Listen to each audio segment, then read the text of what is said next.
मैं हूँ मेंढक सब्ज हरा, पानी मेरा प्यारा घरा। पानी रखो पाको साफ, यही है सबसे अच्छा काम।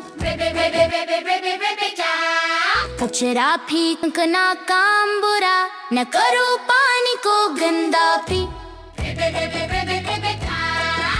बतख मछली सबका है हक, साफ रहे हर नदियों जल। मैं भी यहाँ पीता पानी, साफ रहे तो हो जिंदगानी।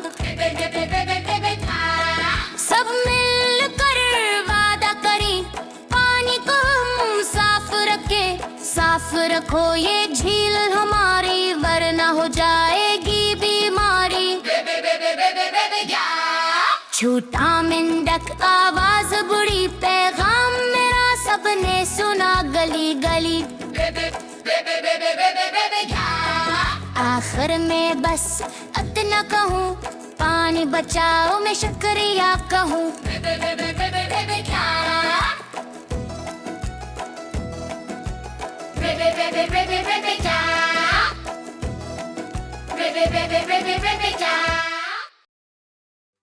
Subscribe to Kids Teacher Pack. Your support means a lot.